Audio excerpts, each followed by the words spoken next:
اس کی باڈی کے اندر کوئی بھی وائرس آ گیا، اگر وہ اس کو ٹھیک کرانے کے لیے، میں ابھی دنیا کی مثال آ گیا، اگر وہ اس کو ٹھیک کرانے کے لیے، میں ابھی دنیا کی مثال دے رہی ہوں، اس مثال سے سمجھنے کی ذرا کوشش کیجئے، اگر وہ کسی لوہار کے پاس چلا جاتا ہے اور وہ اس انجینئر کے پاس نہیں جاتا جس نے اس کو بنایا ہے، تو کیا ہوگا؟ وہ لوہار اس کو کہیں سے کوئی میٹل کی کوئی چیز بھی دے دے گا اور وہ عارضی طور پہ، وقتی طور پر ٹھیک ہو جائے گا۔ اچھا، اور نام کیا ہو جائے گا؟ یہ لوہار نے مجھے ٹھیک کیا۔ یا وہ سنار کے پاس چلا جائے، یا وہ موچی کے پاس چلا جائے، یا وہ کپڑے والے کے پاس چلا جائے، سم تھنگ کہیں پہ بھی آپ اسے گھما لیں، لیکن اس کا جو پرابلم جو ڈیٹیکٹ کرنا ہے وہ اس کے تخلیق کار نے کرنا ہے، ٹھیک ہے؟ اور اس تخلیق کار نے ہی سب کچھ اس کو کر کے دینا ہے، اور نتیجہ کیا ہے؟ وہ صرف اپنے دل کو بہلانے کے لیے چاروں طرف گھوم رہا ہے، اور اس کے پاس اس کی مینول کتاب بھی موجود ہے جو کہ اس کو چلانے کا کام کرتی ہے۔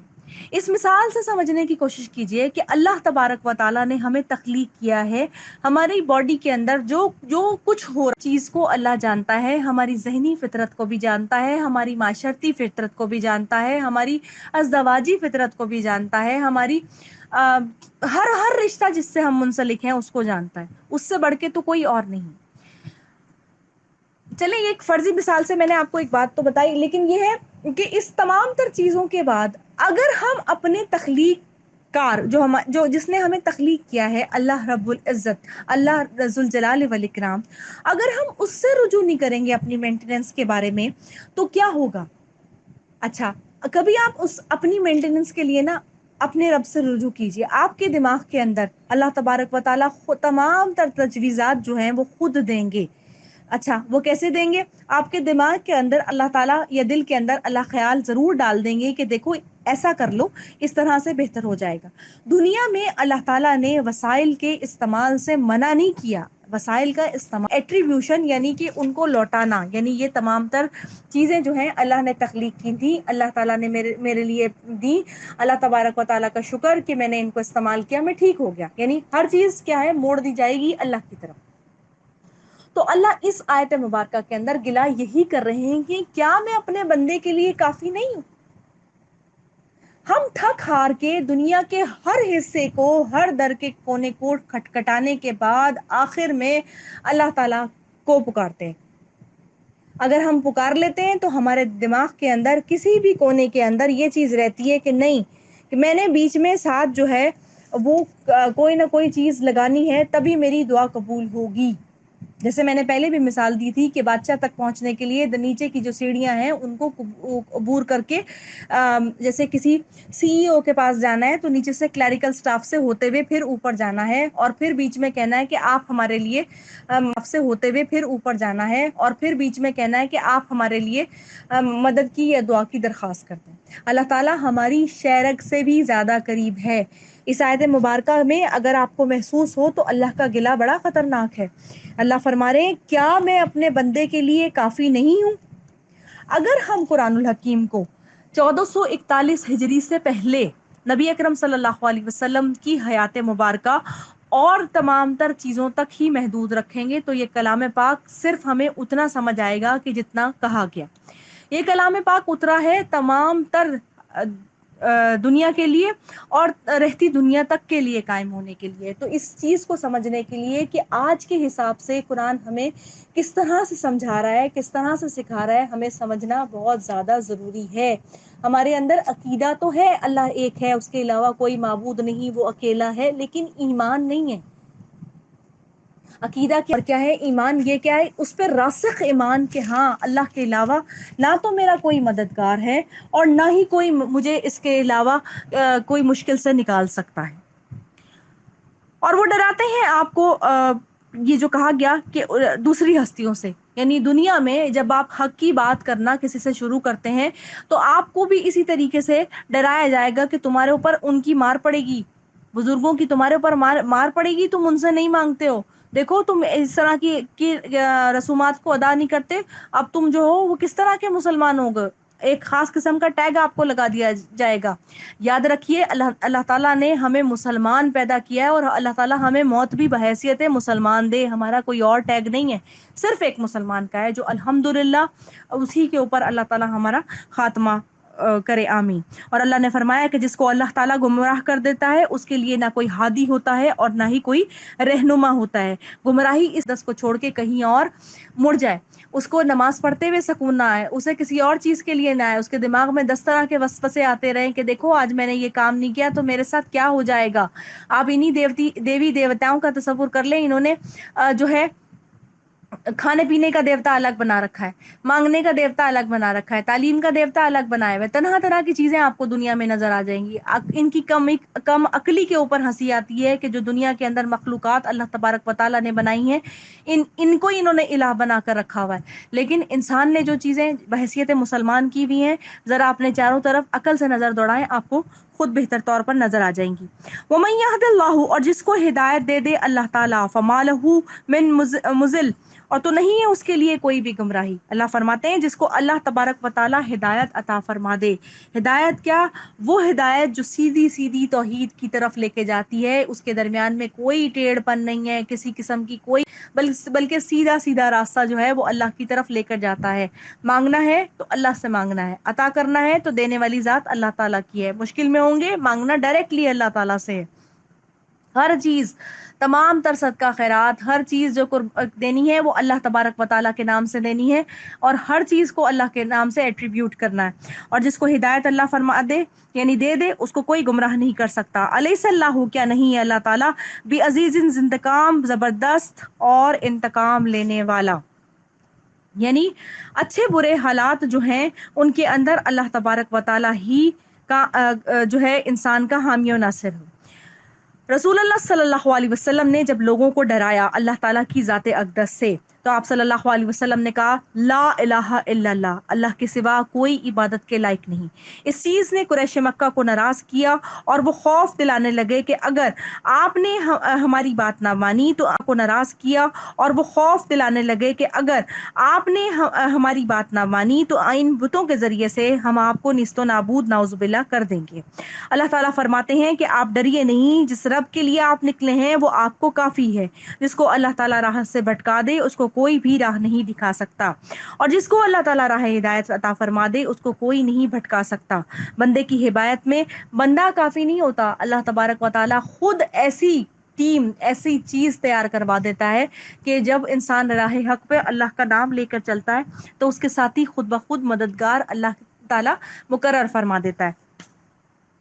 اور پھر اللہ تعالیٰ نے کہا کیا اللہ تعالیٰ زبردست کافی نہیں ہے ان کے لیے؟ یہ ہر اس مسلمان کے لیے دل میں تسلی ہے جو یہ سمجھتا ہے کہ میرے لیے لوگ طرح طرح کی باتیں کر رہے ہیں، میں نے ایسا کچھ بھی نہیں کہا۔ تو وما ربو کا نسیہ، یعنی تمہارا رب کبھی بھی بھولنے والا نہیں ہے، اگر میں فرما دے، یعنی قرآن الحکیم میں آتا ہے اور تیرا رب جو ہے وہ بھولنے والا نہیں ہے، اس لیے کہ کوئی بھی چیز ہے اس کا انتقام جو ہے وہ اللہ تعالیٰ لینے والا ہے۔ دنیا مکافات عمل ہے، اس میں لوگوں کو بدل کے پلٹ کے جواب ملے گا، اور خاص طور پہ وہ لوگ جو اللہ کے ساتھ جھوٹ باندھتے ہیں، طرح طرح کی باتیں کرتے ہیں، ان کو تو اللہ تعالیٰ کبھی بھی معاف فرمانے والا نہیں ہے۔ وَلَئِن سَأَلْتَهُمْ، البتہ اگر جب تم پوچھو گے ان سے، من خلق، کس نے پیدا کیا، السماوات والارض، آسمانوں کو اور زمین کو، لَيَقُولُونَ اللَّهُ، وہ البتہ وہ ضرور کہیں گے اللہ تعالیٰ نے۔ کل کہہ دیجئے افأرأیتم، کیا بھلا غور کیا تم نے، ما تدعون، کہ جن کو تم پکارتے ہو، من دون اللہ، اللہ کے ساتھ، ان ارادنی اللہ، اگر ارادہ کرے میرے ساتھ اللہ تعالیٰ، بدرن، کسی تکلیف کا، حل ہننا، کیا وہ دیویاں، کاشفاتو، دور کرنے والیاں ہیں، دور رہی اس کی تکلیف کو، او ارادنی، یا وہ ارادہ کرے رحمت کا، حل ہننا، کیا وہ ممسکاتو، روکنے والیاں ہیں، رحمت ہی اس کی رحمت کو، کل کہہ دیجئے حسبی اللہ، کافی ہے مجھ کو اللہ تعالیٰ، علیہ اس پر، یتوکل المتوکلون، اس پر توکل کرتے ہیں توکل کرنے والے۔ اور پھر کہا گیا کہ جب آپ ان سے پوچھیں گے نا کہ اللہ یہ بتاؤ زمین اور آسمان کو کس نے پیدا کیا، تو یہ لوگ فوراً جواب دیں گے کہ یہ سب کچھ تو اللہ تعالیٰ نے پیدا کیا ہے۔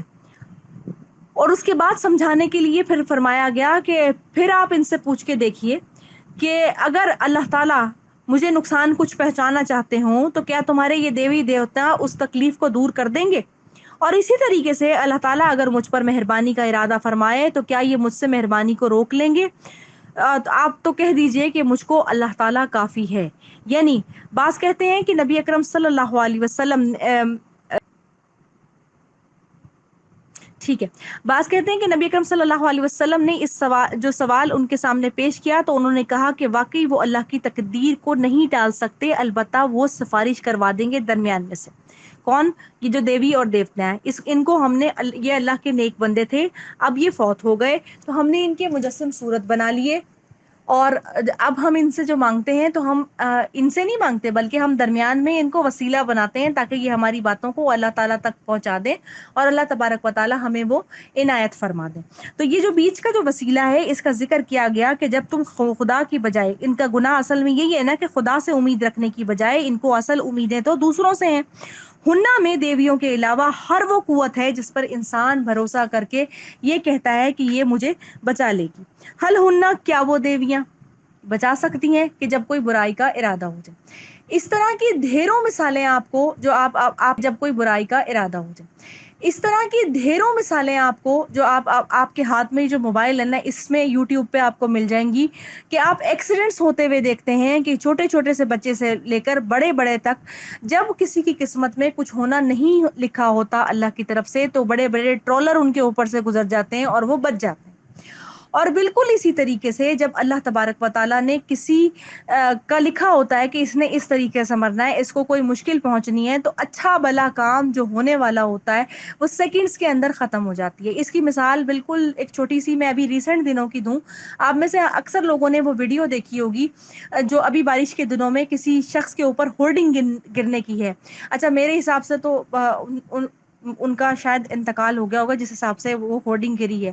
اگر حیات ہیں تو اللہ تعالیٰ انہیں صحت زندگی تندرستی عطا فرمائے، اگر فوت ہو گئے تو اللہ تعالیٰ ان کے درجات بلند کرے.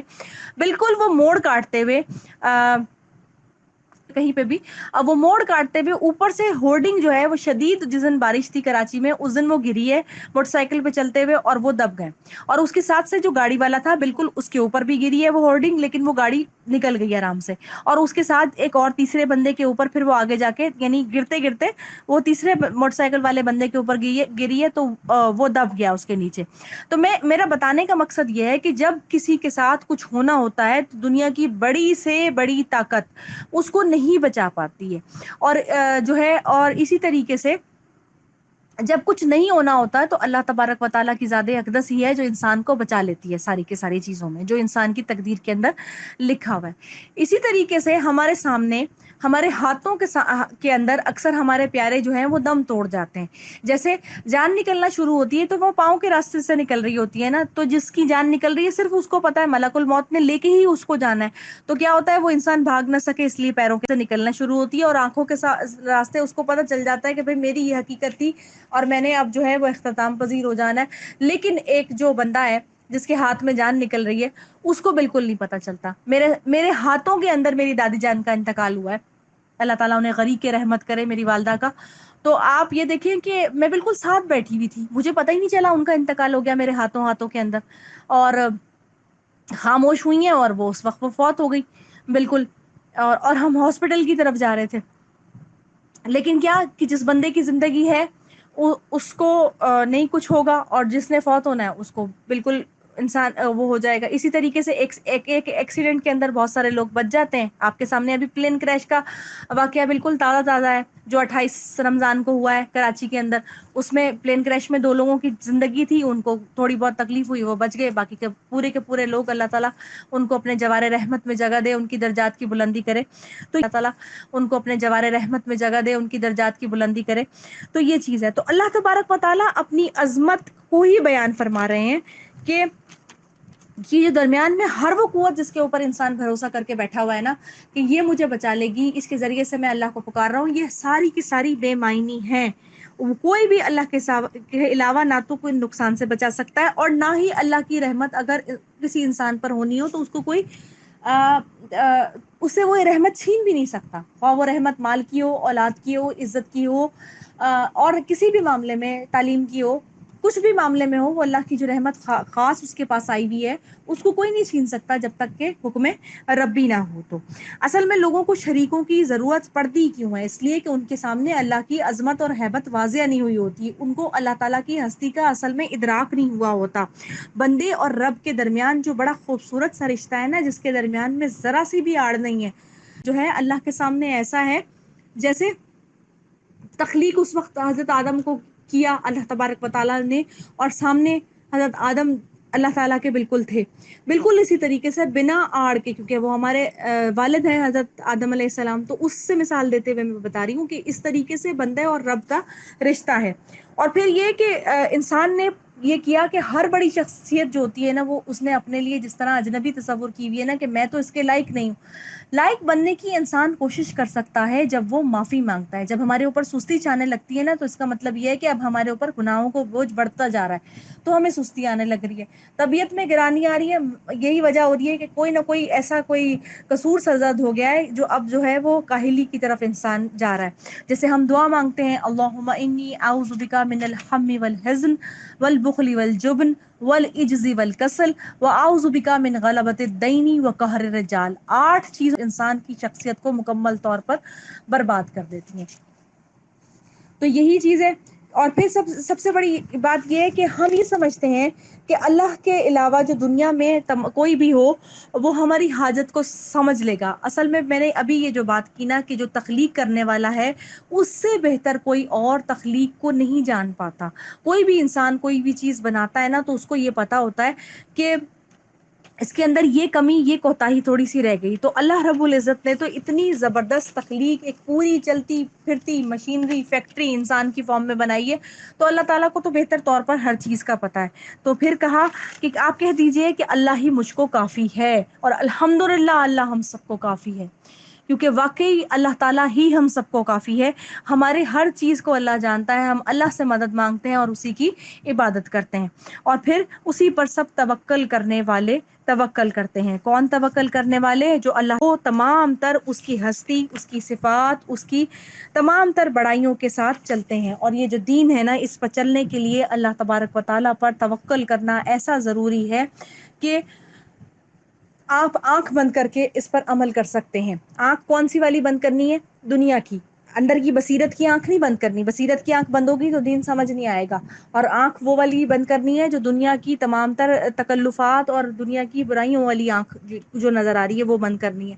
اصل جو سمجھنے کی تدبیر کی آنکھ ہے، اللہ تعالیٰ اس کو سلامت رکھے ہماری سب کی، تاکہ ہمیں باتوں کا فہم جو ہے وہ صحیح طور پر سمجھ آنا شروع ہو جائے۔ اللہ تعالیٰ آسانیاں دے اور ہمیں تمام تر برائیوں سے محفوظ فرما لے۔ الحمدللہ آج کی آیات ہماری یہاں تک مکمل ہو گئی، زندگی بخیر رہی۔ تو انشاءاللہ کل آگے آغاز کریں گے۔ آیت نمبر 38 تک میں نے مکمل کیا ہے آج۔ اللہ تعالیٰ ہم سب کا حامی و ناصر ہو جائے، آمین۔ حامی و ناصر ہو جائے، آمین۔ اچھا بالکل اینڈ کر رہے ہیں۔